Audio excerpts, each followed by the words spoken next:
우리가 고난과 고통의 자리에 있을 때에 하나님께 불순종할 수 있는 증거들이 잘 보이게 됩니다. 너무 힘드니까, 너무 어려우니까 불순종의 내용들이 눈에 잘 들어오는 것이겠죠. 이런 부분들을 기독교 유명한 저술가 필리비안 씨는 하나님 제게 왜 이러세요? 라고 하는 그의 저서를 통해서 이야기를 하고 있습니다. 사람이 어떤 재앙의 상황, 재난의 상황에 들어가게 되면은 하나님, 도대체 하나님은 어디 계십니까? 이런 질문을 던지게 되는 것이죠. 그리고 그 고통이 나에게 직접적으로 다가오는 극한 고통이라면은 하나님, 제게 왜 이러시는 거예요? 이런 질문을 던지게 되는 것이죠. 필리비안 씨는 한 초등학교에서 총기 사건이 일어난 그 현장을 찾아가 보기도 하고, 또 일본에 쓰나미가 몰려들어서 수만 명이 죽은 그 쓰나미 현장에 직접 찾아가면서 바로 재난의 현장 가운데, 극한 고통의 상황 가운데에서 하나님, 도대체 어디 계십니까? 이 질문을 던지면서 고난과 고통과 재앙에 대해서 통찰을 하고 있는, 그러면서 기록한 책이 바로 하나님 제게 왜 이러세요? 라고 하는 그의 저서입니다. 그는 그렇게 답변을 합니다. 극단적인 고통 속에서 우리는 온갖 불신앙의 증거들을 만들어낼 수밖에 없지만은, 우리의 삶의 자리는 그런 삶의 자리일 수밖에 없지만은, 그럼에도 불구하고 큰 그림을 가지신 하나님을 신뢰하고 믿음으로 그분을 붙드는 일 외에는 우리가 할 수 있는 일이 없다. 그렇게 답변을 해요. 극한 고통과 상상할 수 없는 재앙의 자리에서 우리가 할 수 있는 것은 큰 그림을 가지고 계신 그 하나님을 믿음으로 신뢰하면서 믿음으로 그 하나님 붙드는 일 외에는 우리가 할 수 있는 것이 없다.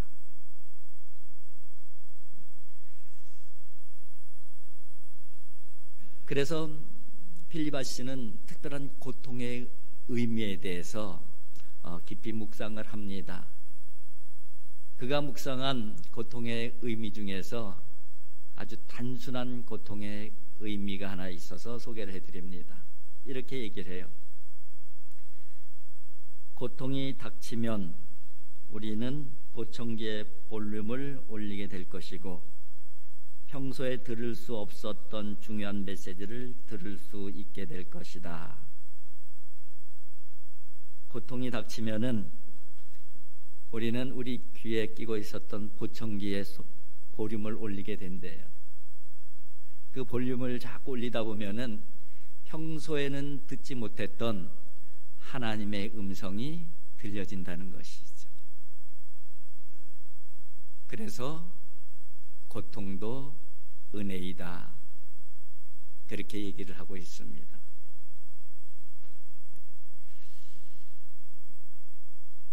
오늘 본문 말씀은 요한계시록에 나오는 하나님의 심판, 재앙, 재난에 대한 내용이 계속해서 진행이 되어지고 있습니다.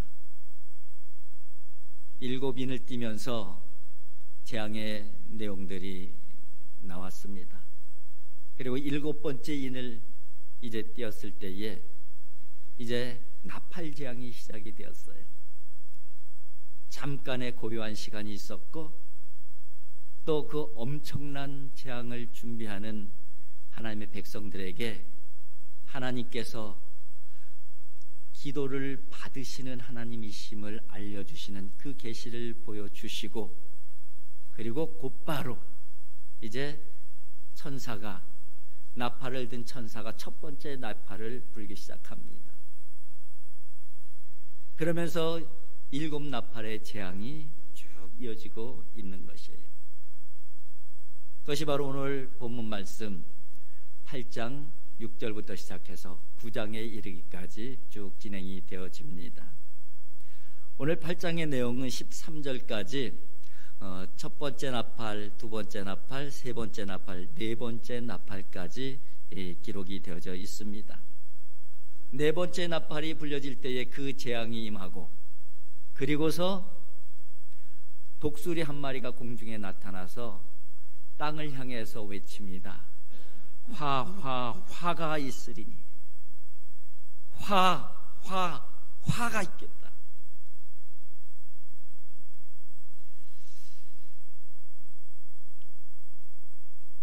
하나님께서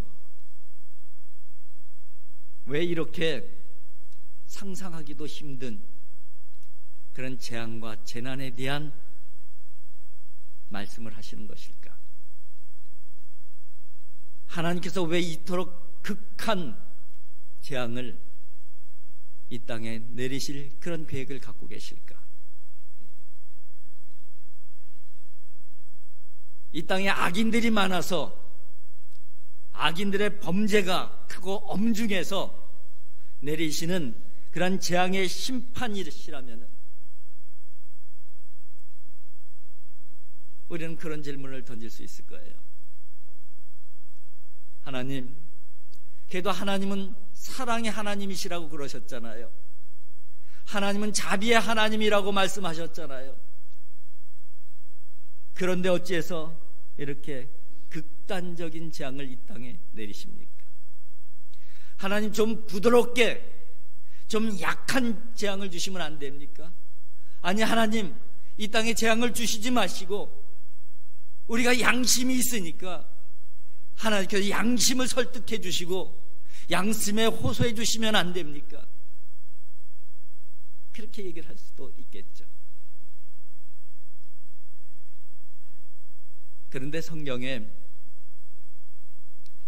하나님을 바라보지 아니하는 사람들의 마음은 완악한 마음으로 표현되어 있고, 그 완악한 마음을 가진 사람은 굉장히 고집불통의 모습으로 그렇게 묘사되어져 있어요. 출애굽 당시에 애굽의 바로 왕이 그랬잖아요. 결국은 10번째 재앙이 내리고서야, 자기 자식 죽이고서야 하나님의 백성을 풀어주잖아요. 그것도 풀어주는 거 아니죠. 또 마음이 강팍해져서 군사들이 쫓아오다가 그 수많은 군사들을 홍해바다에 수장시켜버리죠. 하나님의 백성들도 마찬가지였어요. 왕국시대의 하나님의 백성들, 하나님께서 수많은 선지자들을 보내서 너희들이 내게로 돌아오라, 내게로 돌아오라, 그렇게 수도 없이 하나님께서 하나님의 백성들을 설득했지만은 그 백성들은 끝까지 하나님께 돌아오지 않았어요.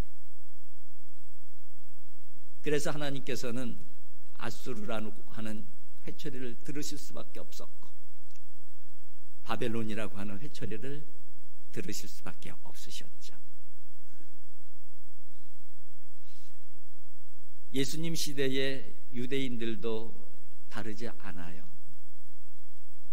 예수님 시대의 바리새인들, 종교 지도자들 동일한 모습이죠. 예수님께서 그토록 하나님 나라에 대해서 선포하고 다니셨는데 그들은 받아들이지 않잖아요. 그들은 여전히 주님께 적대적인 마음을 가지고 결국은 주님을 십자가에 돌아가시게 만들었습니다.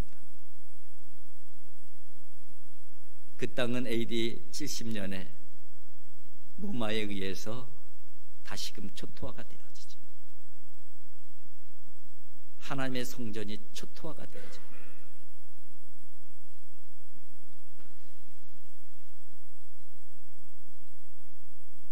하나님을 바라보지 않는 이 땅의 사람들의 강팍한 모습을 성경은 그렇게 실제적으로 기록을 하고 있습니다. 그런데 이런 인간들에게 하나님께서는 하나님을 주목하게 하시려면은 어떻게 하셔야 됐을까요? 마음이 강팍해서 하나님을 향해서 얼굴을 돌리지 아니하는 이 백성들에게 하나님께서 할 수 있는 방법이 뭘까요? 그 부분을 C.S. 루이스는 고통의 문제에서 이렇게 표현을 하고 있습니다. 하나님은 우리의 즐거움을 통해서 속삭이시기도 하고 양심을 통해서도 말씀하시지만 고통을 통해서 소리를 지르시고 하나님께 주의를 집중하도록 하신다. 고통은 귀먹은 세상을 깨우시는 그분의 확성기이다. 고통은 귀먹은 세상을 깨우시는 그분의 확성기이다. 그렇게 고통의 의미를 설명을 하고 있습니다. 두 번째 재앙의 시리즈, 나팔 재앙의 시리즈, 그 나팔에는 바로 그런 의미가 담겨져 있어요. 하나님의 확성기의 의미가 담겨져 있어요. 하나님의 소리 지르심,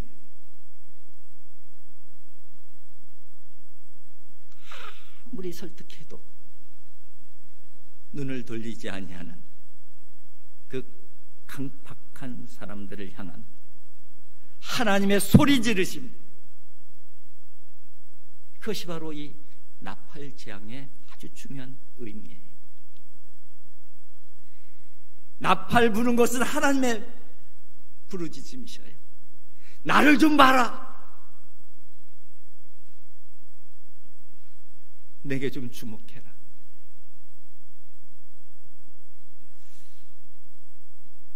이 나팔을 부는 내용은 구약 성경에 특별히 많이 나오는데요,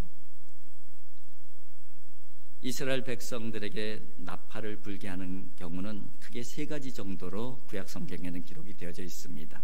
그 첫 번째는 전쟁이 일어날 때 군사들을 소집하고 그 전쟁 때에 이 나팔을 불어요. 그리고 또 하나는 절기를 알릴 때, 하나님께 예배하고 하나님께 나아갈 때, 그것을 온 백성들이 함께 모이할 때에 나팔을 크게 불죠. 그리고 또 하나의 경우는 특별한 경우인데, 하나님의 권능을 선포하실 때 나팔을 불게 하셔요. 예를 들면은 이스라엘 백성들이 40년 광야 생활을 끝나고 요단강을 건너서 처음으로 만난 성이 여리고성이잖아요. 하나님께서는 여리고성을 무너뜨릴 수 있는 방법을 알려주시죠. 매일매일 한 바퀴 돌도 마지막 때는 7바퀴 돌아라.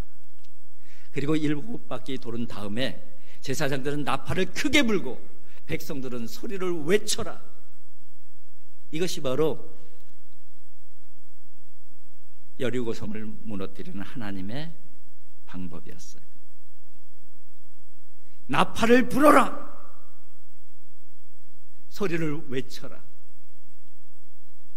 제사장들이 나팔을 불고 온 백성들이 소리를 질렀을 때에 그 견고한 여리고성은 그대로 바로 무너져 내렸어요.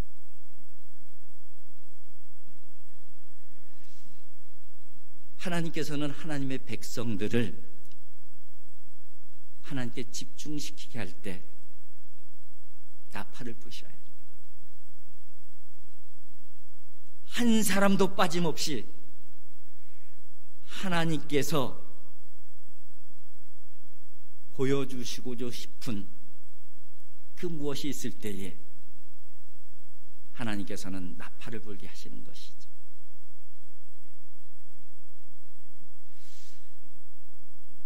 하나님께서는 수시로 다양한 방법으로 우리들에게 하나님의 뜻을 알려주시고 말씀을 해주시기도 하십니다. 때로는 세미한 음성으로 말씀해 주시기도 하시고 부드러운 음성으로 우리에게 다가오시기도 하십니다.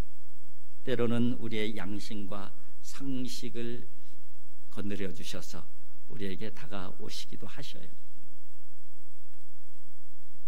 그런데 그럼에도 불구하고 귀를 막고 있는 사람들에게는 어떻게 하실까요? 그럼에도 불구하고 마음과 생각이 다른 데로 빼앗겨 있는 사람들에게는 어떻게 하실까요? 그들은 포기하셔야 되면 할까요? 너희들은 안 들었으니 할 수 없어. 너희들은 내게 관심이 없으니 할 수 없어. 그렇게 포기하셔야지 옳으신 하나님이실까요? 하나님을 그렇게 포기하실 수가 없으셨던 거예요. 그래서 소리를 지르시는 거예요. 제발 나 좀 봐라. 제발 나 좀 봐라. 나 보면은 내가 문 열어줄게. 나를 바라보면은 내가 그 길을 보여줄게. 나를 바라보면은 네가 어떠한 사람이든 어떠한 상황에 있었든 어떠한 범죄를 저질렀든 내가 너를 절대 거절하지 않을게. 이것이 바로 하나님의 외치신 가운데 담겨져 있는 하나님의 마음이고 메시지예요. 하나님의 나팔 소리에 담겨져 있는 하나님의 마음인 것이죠.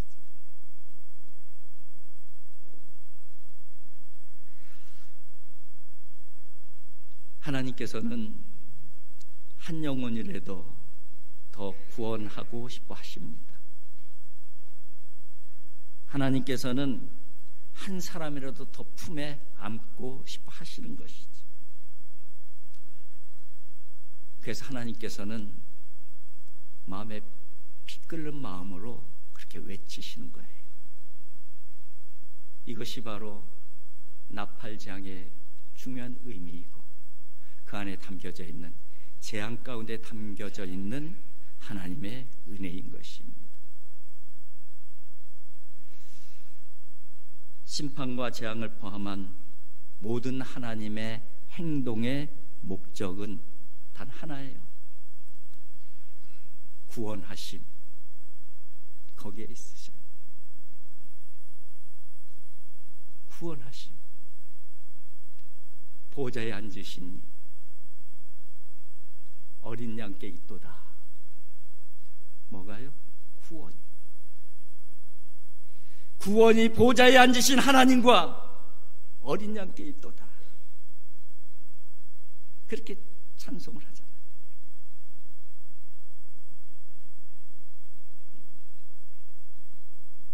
일곱 나팔 재앙들을 보게 되면은 이렇게 돼 있어요. 첫 번째 나팔을 불 때의 재앙은 땅과 나무와 풀의 3분의 1이 다 불타버립니다. 땅에 대한 재앙이죠. 두 번째 나팔을 불 때에 바다 생물과 선박의 3분의 1이 죽거나 깨어져요. 바다를 향한 재앙이죠. 세 번째 나팔을 불 때에 강과 샘의 3분의 1이 독에 오염이 되어져요. 하늘로부터 별이 하나 떨어지는데 쓴쑥이라고 이름 붙여진 별이 떨어지고 그 별이 강과 모든 샘물을 오염시켜요. 독으로 오염시키는 것이죠. 그게 바로 3분의 1이 오염됐다고 기록이 되어 있습니다. 9장으로 넘어가면서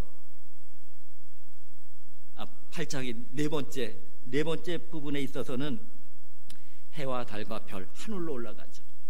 하늘을 향한 재앙이에요. 해와 달과 별, 하늘이 다 어두워져요. 근데 다가 아니고 3분의 1이 어두워집니다. 그리고 이제 9장으로 넘어가는 거예요. 다섯 번째 나팔이 부러질 때에 무저경이 열리고 무저경에서 황충이 오르는 거예요. 그 황충이 땅에 있는 사람들을 괴롭히는데 그 괴롭히는 기간이 정해져 있어요. 5달 동안 괴롭힙니다. 그것이 바로 다섯 번째 나팔의 재앙입니다. 그리고 여섯 번째 나팔의 재앙은 사람을 죽이도록 준비된 네 천사가 나타납니다. 그 천사가 이 땅의 사람들을 쓸어버리는데 사람의 3분의 1이 죽어나갑니다. 그것이 바로 여섯 번째 나팔.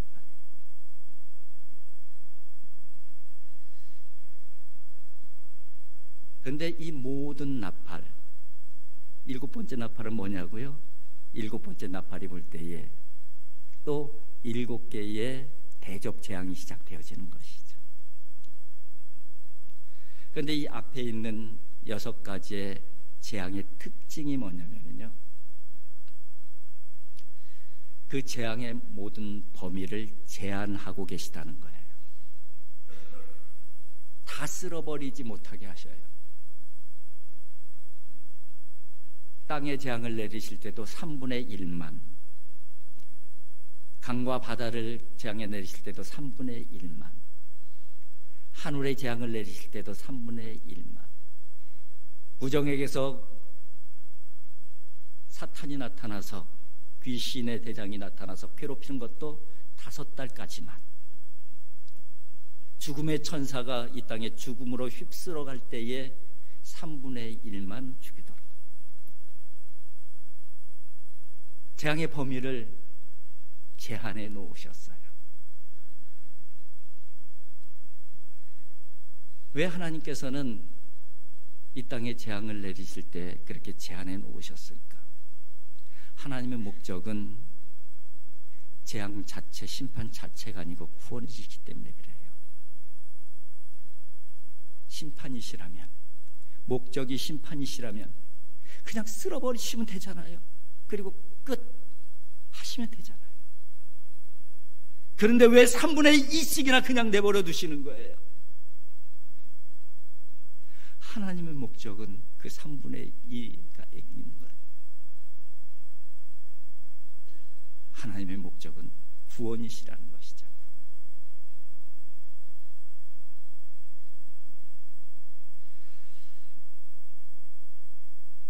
왜 그러실까?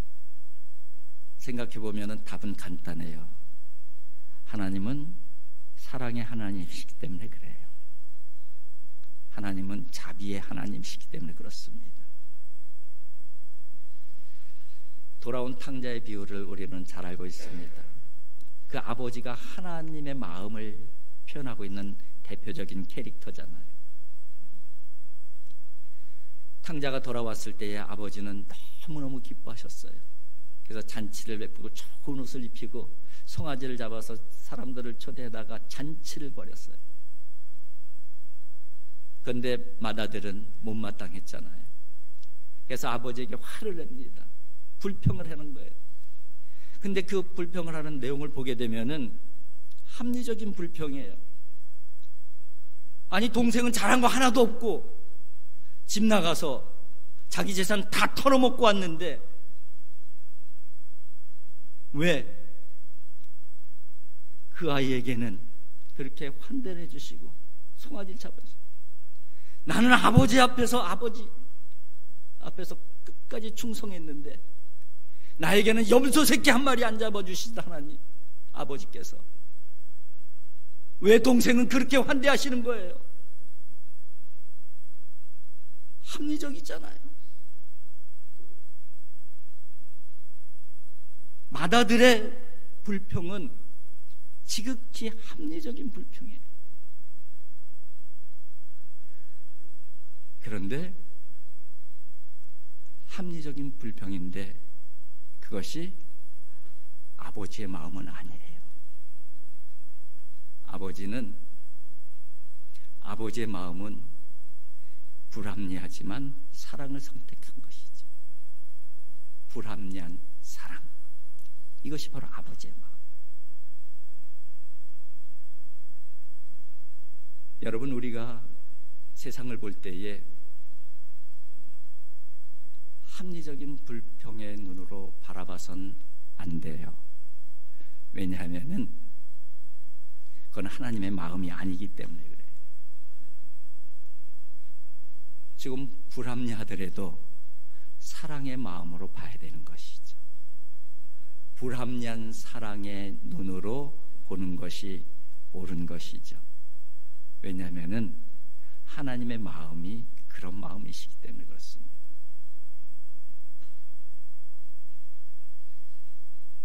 하나님께서 세상을 보실 때 그런 눈으로 보시는 거예요. 하나님께서 우리를 바라보실 때에 불합리한 사랑의 눈으로 바라보시기 때문에 우리가 지금 이 자리에 앉아 있을 수 있는 거예요. 하나님께서 합리적인 불평으로 우리에게 다가오셨다면은, 우리를 바라보셨다면은 누가 이 자리에 앉을 수가 있겠어요?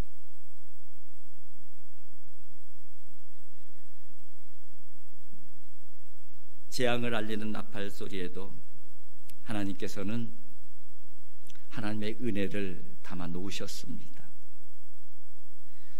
우리가 상상하기도 싫은 고난과 고통 안에도 하나님의 사랑이 담겨져 있다는 것이죠. 오늘 나팔 재앙의 저 깊은 밑에 담겨져 있는 하나님의 마음이 그 마음이셔요. 여러분, 정말 하나님의 은혜는 놀랍습니다. 하나님의 사랑은 정말 놀라요. 우리가 이 하나님을 신뢰하고 이 하나님을 붙잡고 이 하나님의 눈으로 세상을 바라봐야 돼요. 합리적인 불평이 아니라 불합리하지만 끝까지 기다리시고 품어주시는 그 하나님의 마음이 우리의 마음으로 준비될 때에 우리의 내일은 하나님의 아름다운 나라를 만들어가는 그런 내일이 되어질 수 있을 것입니다. 하나님께서 여러분들 사랑하십니다. 하나님께서 여러분의 삶의 자리 가운데에 은혜를 담아 두셨습니다. 그 사랑을 보고 그 은혜를 바라보며 오늘도 사랑의 발걸음 옮겨가고 오늘도 은혜의 발걸음을 옮겨갈 수 있는 하나님의 사람들이 되어질 수 있기를 주님의 이름으로 축복을 드립니다. 기도하겠습니다.